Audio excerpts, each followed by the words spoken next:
식사 맛있게 하셨습니까? 네. 예배드리기에 딱 좋은 시간, 네, 딱 좋은 날씨인 것 같습니다. 언제나 우리는 구원의 기쁨과 감격으로 그것을 기념하며 이 예배하는 자리에 우리가 오게 된 것이죠. 오늘도 이 야고보서의 말씀을 통해서 우리는 우리가 어떻게 살아가야 될지, 또 어떠한 기도의 생활을 해야 될지에 대해서 함께 나누도록 하겠습니다. 여기 이제 설교 제목이 굵고 길게 이 제목인데요. 이 설교 제목은 사실은 기도가 그렇게 되어야 된다라는 것을 말씀드리고 싶어요.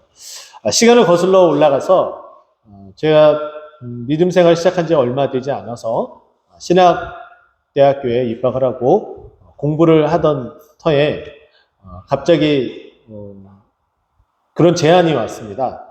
선교사님이 계시는데 그 선교사님께 가서 도와드리는 일들을 할 기회가 있는데 혹시 가지 않으련 이렇게 갔으면 좋겠는데 이렇게 제안이 왔습니다. 그게 무려 벌써 2002년도 우리나라에서 펼쳐지는 월드컵이 벌어진 때였으니까는 굉장히 오래된 때죠. 근데 그 2002년 정말 자국에서 한 번 할까 말까 그 자국에서 하는 월드컵을 저는 자국에서 못 봤습니다. 애석하게도. 우리도 월드컵의 해죠. 카타르에서 월드컵을 하긴 하는데 그때 돌이켜보면은 우리나라의 월드컵의 첫 상대국이 어디죠? 벌써 다 기억에 가물가물하시죠? 20년이나 됐으니까. 우리나라 월드컵의 첫 승리 상대국은 폴란드였습니다. 네. 근데 그 폴란드라는 나라에 선교 활동을 하러 나간 거예요. 근데 나가기에 앞서서 교회에서 파송 예배를 드리겠죠. 파송 예배를 드릴 때에 겉면의 말씀을 해주러 오신 노구의 목사님이 한 분 계셨어요. 그 목사님의 성함은 방자 지자 일, 그래서 방지일 목사님이십니다. 이분으로 잠깐 소개하자면은 이분은 1911년 5월 21일에 태어나셨습니다. 일제시대에 태어나셔서 그분이 살아온 인생을 이렇게 돌이켜보면은 그렇게 쉽지 않은 인생이었던 것 같아요. 근데 이 방지일 목사님께서 평양신학교에서 수학을 하시고 그리고 목사가 되셔서 사역을 하시던 중에 중국으로 우리나라 최초 중국 파송 선교사, 우리나라 목사님 중에 선교사님 중에 중국 1호 선교사로 파송돼서 사역을 하시다가 돌아오셔서 목회를 하셨는데 서울에 있는 영등포라고 하는 그 지역에 영등포교회, 지금은 이제 통합축교회예요. 그 영등포교회에서 담임을 하시다가 은퇴하시고 원로 목사님으로 계시던 터에 제가 이제 파송 예배 드릴 때 그때 이제 오셨습니다. 2002년이고 1911년생이시니까 겉면의 말씀 하러 오실 때 벌써 우리나라 나이로 92세였어요. 굉장히 이제 노구시죠. 근데 그 목사님은 돌아가시기 전까지 비행기를 타고 다니시면서 2010년도 초반까지 비행기를 타고 다니시면서 복음을 전하셨던 그런 목사님이세요. 이분이 돌아가신 거는 2014년 10월 10일. 돌아가신 그 날짜가 이제 이번 주, 다음 주면은 바로 이제 추모를 할 수 있는 그 날이 이제 다가오는데, 그분이 돌아가셨던 그때 우리나라 나이가 104세였으니까요. 정말 오래 장수하시면서 하나님 나라를 위해서 힘쓰고 애쓰셨던 너무 귀한 목사님이십니다. 근데 이 목사님이 파송 예배를 드리는 그 자리에 오셔서 저하고 그리고 파송되어지는 저와 그리고 파송하는 교회의 겉면의 말씀을 아주 짧고 굵게 아주 명료하게 해주시는데 그때 이런 말씀을 하시더라고요. 그래서 아직도 기억을 하고 있는 거예요. 선교사로 나가시는 분이나 선교사를 파송하는 교회나 동일하게 해야 될 일이 있습니다. 그것은 다른 어떤 것이 아니라 기도하는 거예요. 그 기도의 줄을 굵고 길게 맺어야 됩니다. 만약 굵지 않으면은 어려운 일이 당할 때에 쉽게 끊어질 수 있고 또 짧다면은 너무 멀리 있는 그 선교사님이 너무 힘들고 어려울 때에 그 기도가 닿지 않는다는 느낌으로 인해서 고립될 수 있습니다. 그렇기 때문에 선교사이던 또 선교사를 파송하는 교회든 항상 기도의 줄은 굵고 길게 만들어 가야 됩니다. 라고 이렇게 권면의 말씀을 하시더라고요. 저는 그게 아직도 생생합니다. 근데 이거는 단순히 선교사로 파송되어지는 교회 그리고 선교사님에게만 해당되는 것이 아니라 우리의 일생의 기도 생활이 바로 이뤄야 된다라고 말씀드릴 수 있어요. 이제 그동안에 멈췄었던 새벽 재단을 쌓기 시작했고 특별 새벽 기도회로 은혜 가운데 마쳤습니다. 성령님에 대해서 우리가 알고 또 그 성령님에 따라서 어떻게 살아가야 되는지 배웠죠. 자, 그러면 이제 특별 새벽 기도회가 끝났으니까 이제 쉬어야지. 그게 아니라는 거죠. 계속해서 나가야 되는 거예요. 오늘 본문 말씀 보세요. 야고보서 일부러 그렇게 끌었는지도 모르겠어요. 야고보서 5장 13절부터 18절까지 총 6구절로 되어져 있습니다. 한 구절 한 구절마다 기도라는 단어가 안 들어가는 구절이 없어요. 기도가 다 들어갑니다. 기도는 우리가 이미 데살로니가전서 5장 17절 말씀을 통해서 우리는 이미 그렇게 배웠어요. 말씀을 통해서 쉬지 말고 기도하라. 근데 이 쉬지 말고 기도하라는 것은 뒤에 나오는 그 구절을 종합해서 보면은 이는 너희를 향하신 하나님의 뜻이에요. 네, 맞습니다. 하나님의 뜻이기 때문에 우리는 쉬지 말고 기도해야 돼요. 근데 기도를 또 영혼의 호흡이라고도 표현을 합니다. 영혼의 호흡. 여러분, 호흡이 멈춰지면, 그쳐지면 어떻게 됩니까? 죽어요.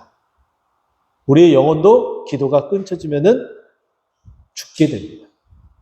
그래서 쉬지 말고 기도하라 라고 우리에게 말씀하고 있는 거예요. 자, 그러면 어떻게 하는 것이 이 기도의 줄을 굵고 길게 만들어가는 것인지 우리가 성경 한 구절 한 구절을 또 따져보면서 우리가 함께 보도록 하겠습니다. 먼저 13절 말씀 보게 되면 너희 중에 고난당한 자가 있느냐? 그러면 기도할 것이요. 즐거워하는 자가 있느냐? 찬송할지니라 라고 되어져 있어요. 이 야고보서 5장 이 13절 말씀을 한자 성어는 아니지만은 앞머리만 따서 제가 이렇게 만들었습니다. 고기 질찬. 네, 고기는 즐거운 반찬. 우리 입을 즐겁게 하는 반찬. 물론 고기가 소화가 안 되시는 분은 해당이 안 되겠지만은 아이들 또 한참 성장기에 있는 우리와 같은 영적으로 한참 성장해야 되는 우리에게는 고기는 우리의 영혼을 살찌우고 튼튼하게 하는 즐거운 반찬입니다. 고기 질찬. 앞머리만 따서. 자, 그러면 우리 한번 같이 외쳐볼까요? 고기 질찬. 고난당한 자가 있느냐? 그러면 기도할 것이요. 그리고 즐거운 자가 있느냐? 그러면 찬송할지니라. 이렇게 우리가 머릿속에 고기 질찬 이렇게 머릿속에 딱 집어넣으면 좋을 것 같아요. 자, 보세요. 그런데 오늘에 이 해당되는 말씀을 보게 되면은 고난당하는 자와 즐거워하는 자가 대립이 됩니다. 대립이 돼요. 그죠? 이렇게 대립이 되는데 대립이 되지만은 이 대립된 사람들이 해야 될 것은 근데 희한하게 하나가 된다라고 볼 수도 있어요. 기도하는 것, 찬송하는 것, 이거 같은 맥락에서 볼 수 있다는 거죠. 다 신앙생활로 귀결되어진다라는 거예요. 고난이든 즐거움이든 항상 하나님 앞에 하나로 뭉쳐져야 된다. 이렇게 말씀하고 있는 거예요. 왜 그런지 살펴보면 이렇습니다. 여기에 고난당하는 자, 여기에 해당되는 헬라어를 살펴보게 되면은 카코파데인이라는 단어를 사용하고 있어요.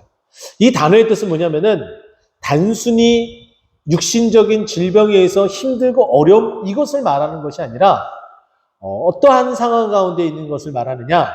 믿음 생활을 잘 하고 있는데 믿음 생활을 열심히 하고 있는데 갑자기 이 믿음이 뒤흔들면서 시험 당하면서 무너진 거예요. 그래서 기도도 안 되는 거예요. 어떻게 내 이렇게 믿음 생활 잘했는데 어떻게 나한테 이런 고난이 찾아와요? 이렇게 말할 수 있다는 거죠. 저는 그거를 굉장히 많이 경험하면서 살았습니다.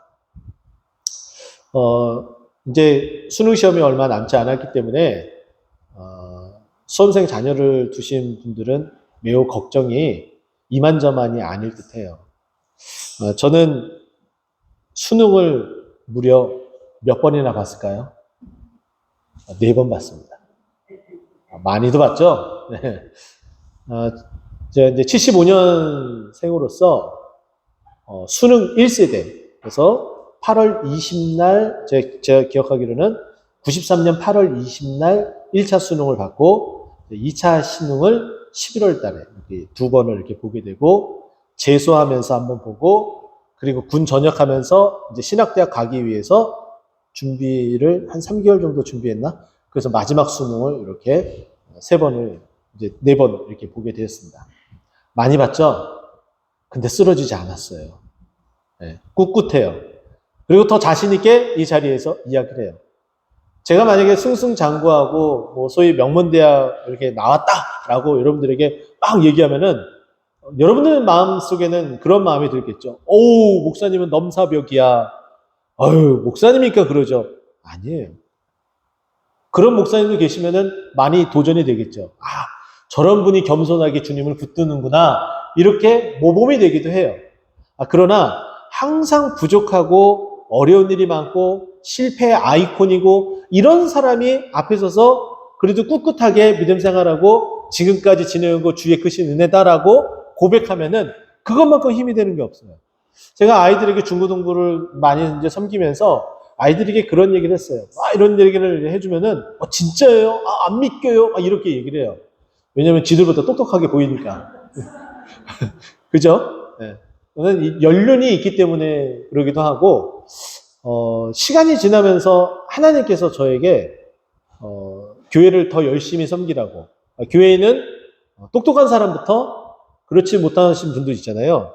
근데 그렇지 못하신 분은 뭐 원래 스타일이 그러니까 그렇다 치더라도 똑똑하신 분들은 그들 나름대로의 소위 말해서 그 질을 이렇게 커버를 해줘야 돼요. 퀄리티를 해드려야 되잖아요. 그러기 때문에 저에게 후에 그런 은사와 은혜를 주시는 것 같아요. 조금 더 명석하고 조금 더 논리정연하고 이런 것들을 허락해 주셨죠. 제가 가장 못하는 과목이 무엇이었는지 아세요? 국어예요. 국어. 제일 잘하는 과목은 뭔지 아셨나요? 수학이에요. 수학은 정규 인문계 고등학교에서 전교 1등을 했고요. 국어는 전교 꼴찌에서 2번째 했어요. 극과 극이에요. 그럼 여러분은 한번 생각해 보세요. 여러분들이 가장 잘하는 것을 통해서 직업을 선택하는 경우들이 많잖아요. 그쵸? 제 말이 맞죠? 근데 저는 가장 못하는 거를 해야 될 일로 삼았습니다. 국어를 제일 못하는데 읽어야 되고 주제를 파악해야 되고 글을 써야 되고 말을 해야 되는 이 일을 택하게 하셨어요. 저는 지금도 잘 못한다고 생각합니다. 하지만은 즐겁고 재밌고 신나게 하나님께서 허락하신 그 마음을 그냥 나누는 것 뿐이에요. 이것이 가장 큰 사명이고 가장 큰 즐거움이에요. 그래서 뒤늦게 군 전역은 한 후에 IMF가 터지고 그런 힘든 상황 가운데서 3개월 짧게 공부하고 수능시험 보고 대학교에 들어가서 신학을 하고 뒤늦게 이렇게 이 사역의 길을 접어들게 됐습니다.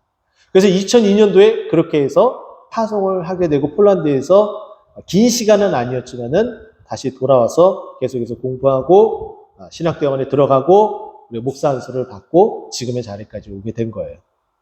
근데 한순간 한순간 기도하는 거를 놓게 되었다라고 하면은 저는 이 자리에 있지 못합니다. 늘 그냥 눈 뜨고도 기도하고 나중에 눈 뜨고 기도하는 것이 뭔지 또 용어를 만들어서 제가 여러분들에게 말씀을 드리도록 할게요. 이미 만들어져 있는 것이 있습니다. 눈 뜨고도 기도하고 늘 기도는 호흡처럼 생각하면서 지냈어요. 그래서 낙심당하고 그런 일이 있을 때에도 기도하면서 했다는 거예요. 저는 이것이 맨 마지막 제 수능 시험이 여기에 딱 해당된다고 저는 봐요. 정말 기적과 같은 일이 벌어졌어요. 마지막 수능을 보는데요. 기도하면서 하나님 저 이거 수능 마지막 보고서 이제 신학대학원 갈 거니까는 신학대학교 갈 거니까는 주님 제가 지금까지 짧은 시간일지라도 공부한 거 다 생각나게 해주시고 이제 기도하면서 시작을 했습니다. 1교시 언어 영역인데 언어 영역 선생님 감독관이 10분 남았습니다 이렇게 얘기를 안내를 해주세요. 근데 제가 졸았는지 문제를 딱 보니까는 60문제였거든요. 근데 몇 문제 못 풀고 남았는지 아세요?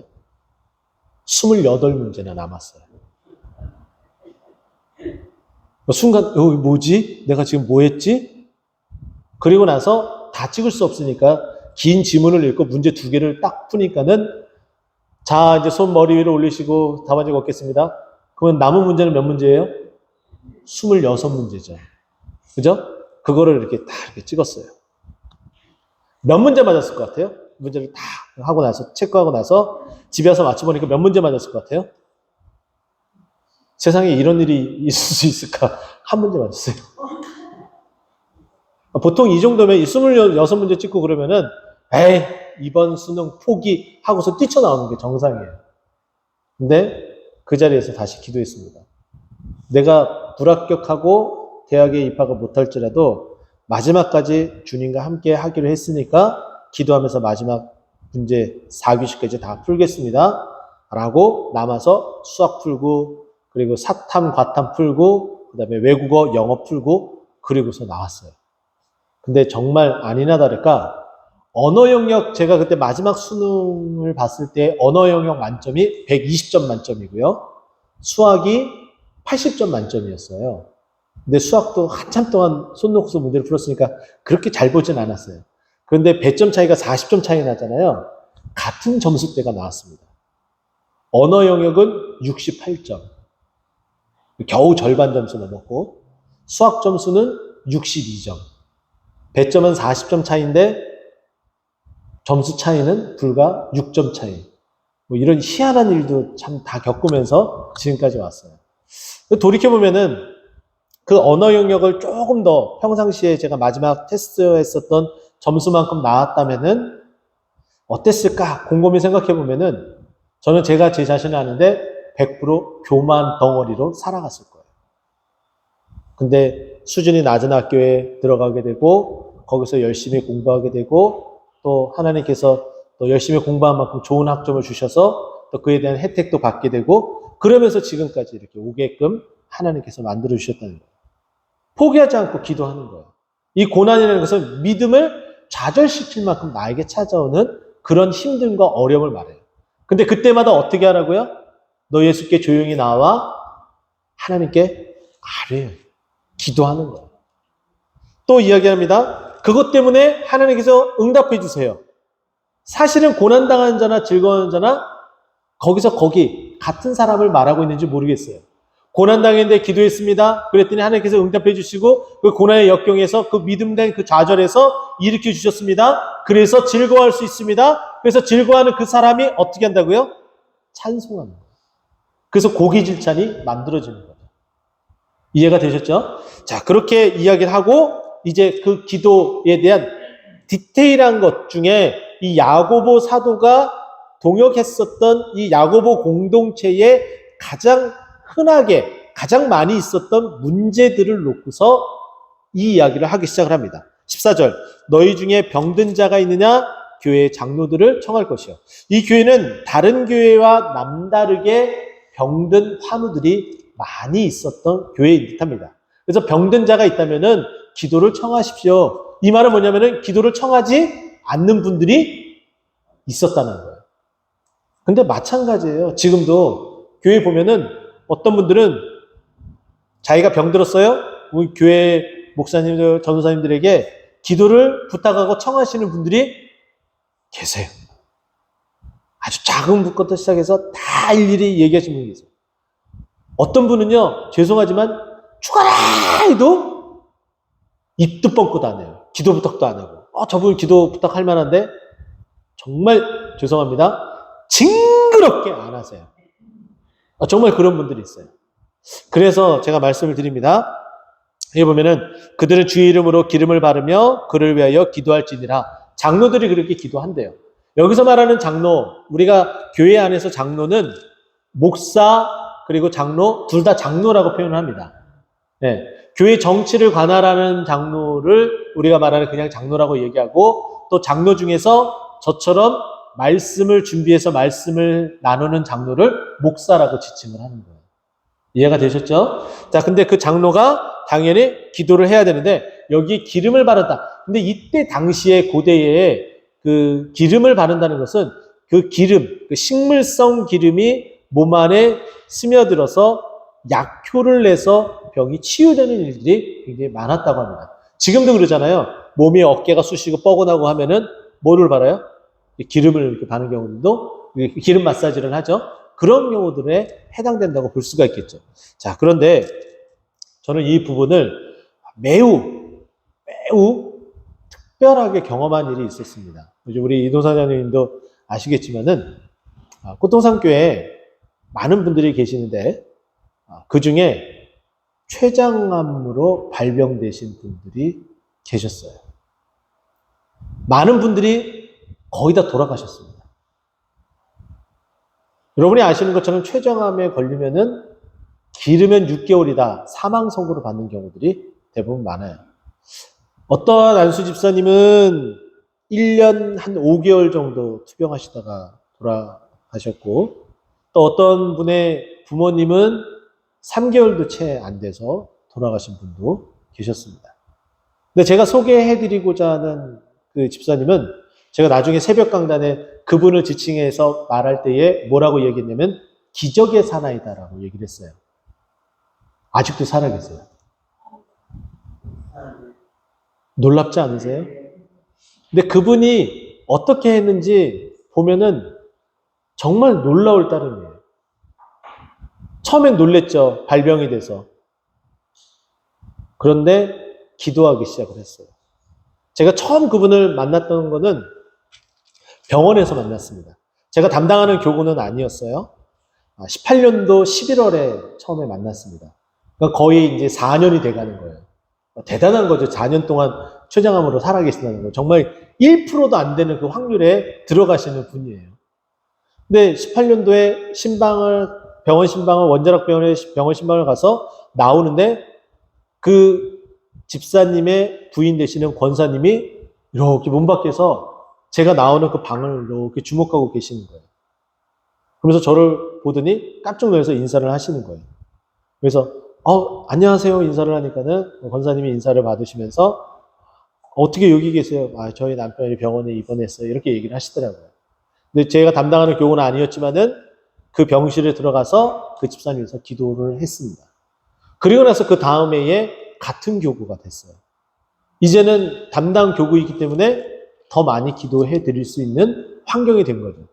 근데 이 집사님과 이 권사님은 항암 치료를 받으러 갈 때 항상 기도를 받으시려고 하셨고, 또 스케줄상 그렇지 못한 상황이라면은 병원에서 항암 치료를 받고 있는 중에 기도를 항상 받으셨고, 또 그것도 안 되는 상황이면은 항암 치료를 다 받고 끝나고 집에 와서 쉬실 때라도 꼭 항상 기도를 받으셨습니다.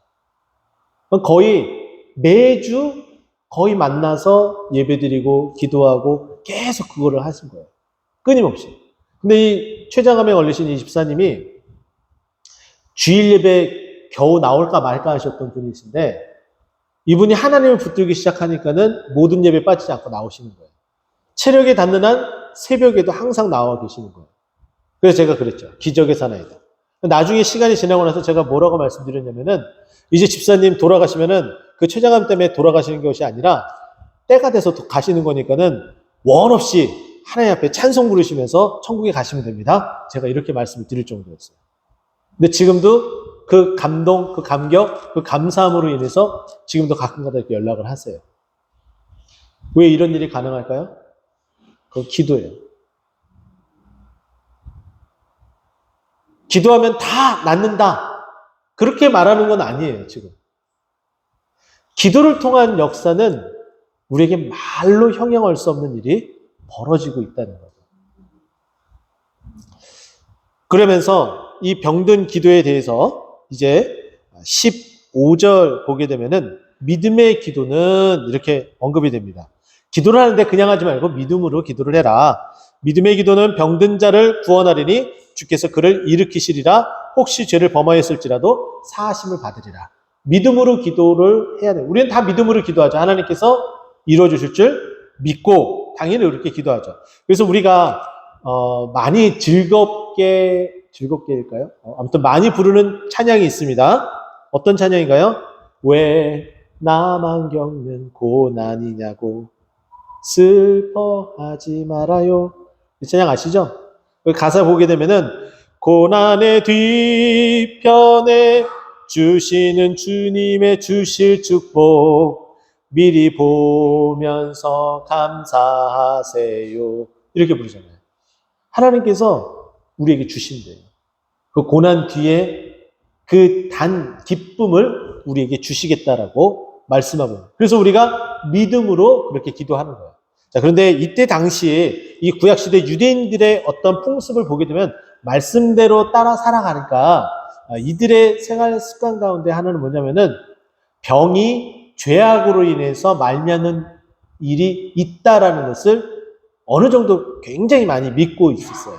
그 중에 대표적인 하나를 얘기하자면은 유대인의 뭐 여러 가지 문헌들도 있겠지만은 우리는 말씀을 통해서 본다면은 레위기 14장 말씀을 보게 되면은 나병, 문둥병의 규례가 나옵니다. 근데 이 문둥병이 인지 아닌지 그거를 확인하는 거를 의사, 그거를 담당하는 사람이 확인하지 않고 누가 담당해요? 제사장이에요. 그리고 더 놀라운 거는 깨끗하게 그 질병이 다 나았는지 안 나았는지 다 확인되고 나서 무엇을 해야 돼요? 검사 받고 그리고 감사의 제사를 드려야 돼요. 이것은 철저하게 뭐라는 거예요? 죄로 인해서 그것이 왔다라고 그렇게 믿고 따라가고 있는 거예요. 물론 그럴 수도 있고 아닐 수도 있지만은 대부분은 질병이 그와 같은 모습으로 하나님의 영광을 위해서 나타나기도 합니다. 또 이런 경우도 있죠. 우리 주님께 우리가 다 죄사함을 받았어요. 그죠? 한 사람도 예외가 아닙니다. 근데 여기 보게 되면은 우리가 잘 알고 있는 것처럼 로마서 3장 23절 말씀 보게 되면은 모든 사람이 죄를 범하였음에 어디에? 하나님의 영광에 이르지 못하더니라고 이야기를 해요.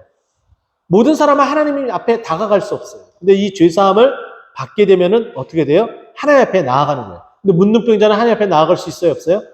없었어요. 유출병도 마찬가지예요. 이런 식으로 15장에 나타나는 유출병이나 14장에 레위기 14장에 나타나는 나병이나 다 그 원인을 죄악으로 표현을 한다는 거죠. 근데 우리 주님은 우리를 정죄하신 분이 아니세요. 우리를 다 용서해 주시는 분이세요. 그래서 16절 보면은 그러므로 결과적으로 이렇게 우리에게 설명을 합니다. 그러므로 너희 죄를 서로 고백하며 이 서로 고백하다. 지금 우리가 살고 있는 시대에는 이 부분이 매우 조심스럽고 좀 조심해야 되는 그런 부분입니다. 주의해야 되고. 자, 그런데 여기에 죄를 고백한다라는 것은 하나님 앞에 고백한다라는 것으로 우리는 이제 해석을 받아들여야 되는데 하나님 앞에 죄를 자백하면은 무슨 일이 벌어집니까? 자, 요한일서 1장 9절을 보게 되면은 만일 우리가 죄를 자백하면 그는 미쁘시고 의로우사 우리 죄를 사하시며 우리를 모든 불의에서 어떻게 하신다고요? 깨끗하게 하신다라고 말씀하고 있습니다. 우리의 죄를 다 용서해 주시는 거예요. 근데 그렇게 하시는 우리를 용서해 주시는 분이 믿음이 가는 분이다. 미쁘시고 이렇게 표현을 합니다. 이해가 되셨죠? 자, 요한복음 8장에 들어가게 되면 가늠하다 붙잡힌 여인이 나옵니다. 이거 좀 이상하지 않아요, 여러분? 저만 이상한가요? 가늠은 혼자예요? 왜 여인만 붙잡혔어요? 철저한 계획 하에 벌어진 일이라고 볼 수가 있겠죠. 누가요? 바리새인과 서기관들이 예수님을 옥죄기 위해서, 율법으로 옥죄기 위해서. 어쨌든 이 여인만 잡혔습니다. 이 여인을 끌고 왔어요. 그러면서 이 가늠하다 붙잡힌 여인을 어떻게 해야 됩니까? 라고 예수님께 질문을 해요. 근데 예수님이 요한복음 8장에는 바닥에다 이렇게 손으로 이렇게 글씨를 씁니다. 그리고 나서 예수님께서 그 주위에 둘러서 있었던 사람들에게 이렇게 얘기해요. 너희 중에 죄 없는 자가 돌로 치라. 뭐 그랬더니 뭐 그런 유머들이 있죠. 스테반이 갑자기 와가지고 뭐 돌을 쳤다. 뭐 그런 얘기들도 뭐 있긴 한데 돌을 치라라고 얘기하니까는 한두 사람 마음에 찔림이 있었는지 다 돌아가고 없어요. 근데 예수님께서 그 여인에게 이렇게 이야기를 합니다. 너를 정죄한 자가 있느냐? 라고 물어봐요. 없다라고 얘기해요. 그러니까 예수님이 맞다. 나도 너를 정죄하지 않았다. 예수님 우리를 정죄하신 분이 아니라 우리의 죄를 사해 주시는 분이세요. 할렐루야. 우리는 그 죄사함을 받았기 때문에 구원함을 받았기 때문에 그 구원의 감격으로 이 자리에 와서 예배를 드리는 거예요. 자, 그 얘기를 하고 있습니다. 그래서 서로 기도해라. 의인의 간구는 역사하는 힘이 크다라고 얘기해요. 우리는 의인입니까? 죄인입니까? 원래 죄인이었어요. 근데 우리가 기도해봤자 아무 응답이 안 돼요. 근데 우리가 우리의 이름으로 기도해요? 예수 그리스도의 이름으로. 예수님은 의인이시죠? 죄가 없는 의인이시죠? 또 예수님이 그 의인 되신 그 예수님께서 우리를 뭐라고 칭하셔요? 이제 의인이라고 칭하신 거예요. 그래서 우리가 이제는 죄인이 아니라 의인으로 의롭다 칭함을 받아서 그 의로움으로 주님 앞에 주님과 동행하며 기도하며 살아가는 거예요. 그래서 응답이 되어지는 거예요. 자, 그러면서 우리와 비슷한 한 사람을 우리에게 소개를 해줍니다. 그러면서 이렇게 기도해야 된다라고 말하고 있어요. 자, 17절 말씀 보면 이렇습니다. 엘리야는 우리와 성정이 같은 사람이로되 그가 비가 오지 않기를 간절히 기도한 지 3년 6개월 동안 비가 오지 아니하고 다시 기도하니 하늘이 비를 주고 땅이 열매를 맺었느니라 라고 이야기하면서 우리가 의인이다. 근데 우리 의가 아니라 하나님의 의다. 이 얘기를 하고 있어요. 그러면서 엘리야도 죄인이다. 근데 엘리야도 어떻게 하나님이 의롭다 칭하셨다. 너희들하고 본질은 같은 죄인이야. 근데 그 본질을 뛰어넘는 하나님의 은혜로 둘 다 의인이 된 거야. 성정이 같아. 이야기를 하면서 꺼냈습니다. 자, 이 얘기는 우리가 잘 알고 있는 것처럼 열왕기상 18장에 나오는 이 이야기예요. 열왕기상 18장에 보면은 3년이 닿도록 비가 내리지 않았다라고 얘기를 해요. 근데 그것만 읽으니까 그래요. 18장 1절 보면은 이런 표현이 나옵니다. 많은 날이 지나고 라는 표현이 나와요. 그래서 뭐 숫자가 틀리네 어쩌네 그런 쓸데없는 소리 하지 마시고 그 앞에 있는 구절 보세요. 많은 날이 지나고 이 많은 날을 대략 6개월로 우리가 잡으면 될 것 같아요. 그래서 예수님께서도 누가복음 4장 25절에 보면은 이 엘리야의 이야기를 하면서 3년 6개월이라고 딱 못 박아서 얘기를 해요. 예수님께서도 3년 6개월이라고 비가 오지 않는 그 기간을 딱 집어서 얘기를 하고 계신다는 거예요. 자, 그런데 이 열왕기상 18장을 보게 되면 이 비를 내리기 위해서 기도하는 장면이 마치 무슨 영화의 한 장면처럼 우리에게 소개를 해줍니다. 오전에 예배 드리면서 영화 300 이야기를 했잖아요. 근데 그 300보다 더한 숫자가 나와요. 850이에요. 바알의 선지자 450과 아세라 선지자 몇 명이요? 덧셈 빨리 하세요. 400명이죠. 그래서 850대 1로 기도의 응답, 불의 응답, 너희 믿는 신이 참신인지 내가 믿는 하나님이 참신인지 불로써 응답하시는 그 신이 진짜 신이다라는 그 싸움을 하게 됩니다. 그리고 나서 다시 기도했을 때에 저 바다 건너편에서 손만한 구름이 올라오고 그것을 위해서 비가 다시 내리기 시작을 하는 거예요. 우리가 잘 알고 있는 것처럼. 그렇죠? 자, 이때 기도의 응답의 키는 뭐냐면은 기도는 대상이 명확해야 돼요. 기도 응답을 할 수 있는 하나님께 해야 됩니다. 할렐루야. 아무리 다른 종교의 신을 붙들고 기도해봐요. 응답이 돼요? 안 돼요. 그냥 이루어진 일이라고 하지 그것을 기도 응답이라고 하지 않습니다. 근데 사람들은 그 우상에 매여져 있어요. 그 거짓에 사로잡혀져 있는 거예요. 근데 우리는 살아계신 하나님께 기도하기 때문에 그 기도가 응답이 되어지는 겁니다. 대상이 그렇게 분명해져서 우리는 기도가 응답이 되는 거예요.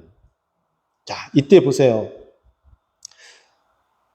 우상에게 기도하면은 얼마나 그게 어리석은 일인지 제가 요거를 잠깐 설명을 해드리도록 하겠습니다. 시편 115편과 시편 135편 외우기 쉽죠? 115, 135 이렇게 외우기 쉬워요. 거기 보게 되면은 우상이 어떠한 존재인지 우리에게 소개를 해줍니다. 시편 115편 4절에서 8절 그리고 135편 15절에서 18절 우상이 어떠한 것인지 우리에게 소개를 해줘요.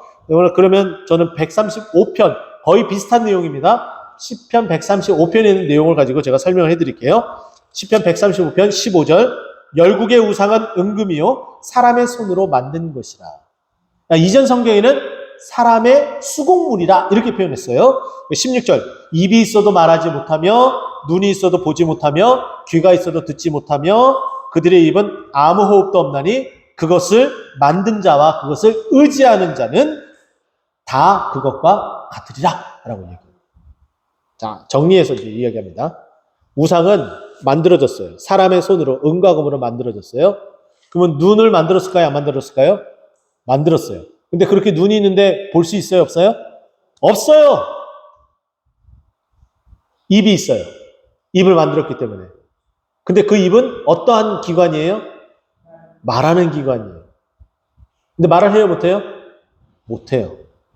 살아있는 것이 아니기 때문에. 귀가 있어요. 들을 수 있어요? 없어요? 이 귀는 듣는 데 쓰여지는 기관이에요. 근데 들어요? 못 들어요? 못 들어요. 죽어 있기 때문에. 아무것도 아니기 때문에.